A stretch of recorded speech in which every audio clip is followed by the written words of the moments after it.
In nomine Patris et Filii et Spiritus Sancti. Amén. Celebramos hoy el día de San José, que ha sido trasladado por haber caído el 19 en domingo al 20 de marzo, que es el lunes de la cuarta semana de Cuaresma. La epístola está tomada del libro de la sabiduría y dice lo siguiente: Fue amado de Dios y de los hombres, que bendicen su memoria. Hízole el Señor semejante en la gloria a los santos, y engrandecióle y le hizo terrible a los enemigos, y él con su palabra ahuyentó horrendas plagas. Le glorificó ante los reyes, le dio preceptos para su pueblo y le mostró su gloria. Le santificó por su fe y mansedumbre, y le prefirió a todos los hombres. Él halló a Dios y su voz, y le hizo Dios entrar dentro de la nube, y cara a cara le dio los mandamientos y la ley de vida y ciencia. El Evangelio está tomado de San Mateo y dice así: Estando desposada la madre de Jesús, María, con José, sin que antes hubiesen estado juntos, se halló que había concebido en su seno del Espíritu Santo. Mas José, su esposo, siendo como era justo y no queriendo denunciarla, deliberó dejarla secretamente. Estando él en este pensamiento, he aquí que un ángel del Señor se le apareció en sueños, diciéndole: José, hijo de David, no tengas recelo en recibir a María tu esposa, porque lo que se ha engendrado en su vientre es obra del Espíritu Santo. Así que dará a luz un hijo, y a quien pondrás por nombre Jesús, pues él es el que ha de salvar a su pueblo de sus pecados. Pues bien, hijos, realizado en el seno de María el misterio inefable de la encarnación del Verbo eterno, la agraciada Virgen se había dirigido a la región de Judea para visitar a su prima Santa Isabel y comunicarle tan halagüeña nueva. Después de transcurridos 3 meses, volvió a Nazaret, su pueblo natal, donde también vivía José, el carpintero, con el cual había contraído desposorios hacía 1 año. Entre los hebreos podían celebrar esponsales todos los que habían llegado a la edad en que eran permitidas las nupcias, la cual, según la tradición de los rabinos, era la de 12 años para la mujer y la de 18 para el varón. La duración de estos esponsales, siempre y cuando la prometida no fuera viuda, solía ser de 12 meses, durante los cuales cada uno de los interesados permanecía en su propia casa y sólo se comunicaban por medio de un hombre de confianza al que llamaban amigo del esposo. Ya antes del matrimonio, los desposados se pertenecían mutuamente como si se hubieran ya casado. En el caso en que la prometida cometiese una falta grave de infidelidad, era denunciada por el varón o abandonada por éste. Si era denunciada, los jueces investigaban si había sido seducida en un lugar donde, de haberlo querido, le hubiera sido fácil gritar y pedir auxilio. Si así era, y no lo había pedido, ambos delincuentes eran condenados a muerte. Si la seducción había sido hecha contra su voluntad o en un lugar donde hubiese sido imposible pedir socorro, entonces solamente era castigado el varón. En el segundo caso, o sea, cuando una doncella infiel era abandonada de su prometido, venía aquella obligada a casarse con el cómplice de su infidelidad. No hay para qué decir cuán grande fue la sorpresa de José al ver el estado de la Virgen María, su prometida, desde hacía 1 año, en el preciso momento en que, habiendo regresado de Judea, iba a hacerla su esposa. Como que ignoraba el altísimo misterio de la encarnación del Verbo eterno que en ella se había realizado, su honor no le permitía considerarla en adelante como prometida y mucho menos aún tomarla por esposa. Pero por otra parte, era José un varón justísimo y conocía el rigor con que la ley de Moisés sería aplicada a María como culpable si era denunciada, y temía hacerlo, no para eludir la ley, sino porque tenía el presentimiento de que aquella virtuosa joven de ninguna manera podía haber cometido la más leve falta.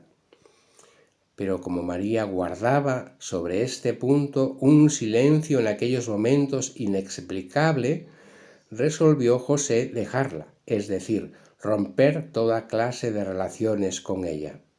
Era empero necesario sacar la carta de divorcio, ya que sólo era posible la separación de común acuerdo y mediante este documento. La ley lo prohibía formalmente, pero un divorcio público se oponía también a los sentimientos de José, que de ninguna manera quería difamar a María. Por estos motivos prefirió en último término cumplir secretamente esta formalidad legal. Este procedimiento cuadraba más con sus deberes de esposo y con su reconocida piedad. Pues bien, siendo María prometida de José, su pariente, apareció que había concebido por obra del Espíritu Santo. La prueba por que pasó, según todas las miradas humanas, hubo de ser de las más humillantes. En medio de los consuelos celestiales que recibía, había de sufrir una de las penas más punzantes y duras. Ella, llena de dolores y gozos, había de ser un modelo acabado de la vida típicamente cristiana.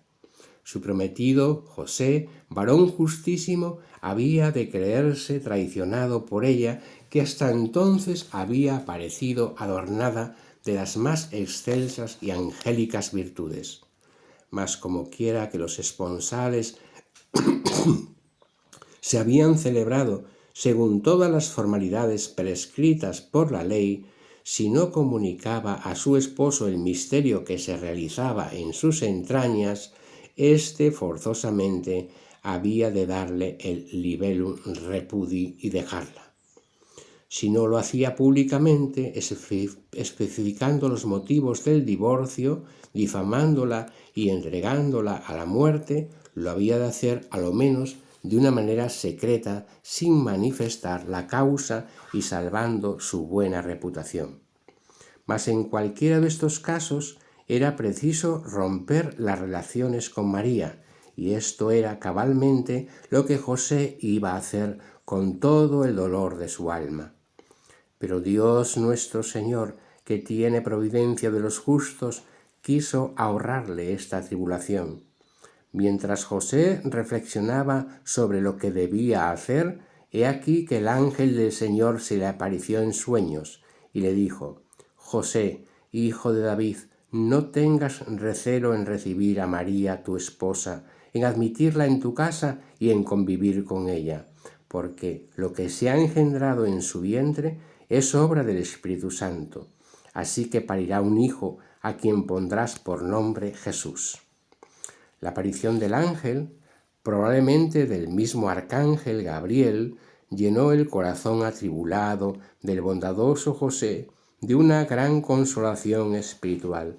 Su vida, a semejanza de la de María, había de ser una serie no interrumpida de dolores y gozos, de pruebas y de consuelos. Después de las horribles angustias que habían triturado su corazón, la consolación y la alegría de José por la revelación del ángel no podían ser más grandes. Había de ser un gozo inefable el ver que su prometida, la doncella María, la Virgen María, había sido escogido por el Altísimo para ser madre del Mesías prometido, para ser madre del Verbo eterno, para ser madre de Dios. Qué virtudes tan heroicas las de su esposa, y pensar que desde aquel momento su suerte estaba unida a la suya, es decir, que él había sido destinado por el Altísimo para ser el jefe de la Sagrada Familia, y que la Virgen María y el niño serían puestos bajo su protección y obediencia, que él tendría todos los derechos de un padre terrenal sobre el Hijo de Dios. Ciertamente, el consuelo que ahora recibía estaba muy por encima de aquellas tribulaciones que tan resignadamente había soportado. Finalmente estaba ya enteramente seguro de la inocencia de María y se sentía, gozosamente liberado del pesado yugo que tan amargamente le aplastaba. El arcángel Gabriel, el mismo que había llevado la embajada a la Virgen, le anunciaba ahora de parte de Dios que no dudase ni un momento de tomarla por esposa, porque lo que en ella se había engendrado era obra del Espíritu Santo. Ved ahora por qué el Hijo de Dios que ella tendrá, José, habrá de ponerle por nombre Jesús, porque él será quien salvará a su pueblo de sus pecados. Para salvar a este pueblo, Jesús dará generosamente toda su sangre. Nadie podrá salvarse sino por Jesús, porque no habrá otro nombre debajo del cielo dado a los hombres por el cual puedan éstos ser salvados. Y José despertó del sueño e hizo lo que le había mandado el ángel del Señor, y recibió por esposa a María, y sin que él antes la conociese, dio a luz su hijo primogénito y le puso el nombre de Jesús.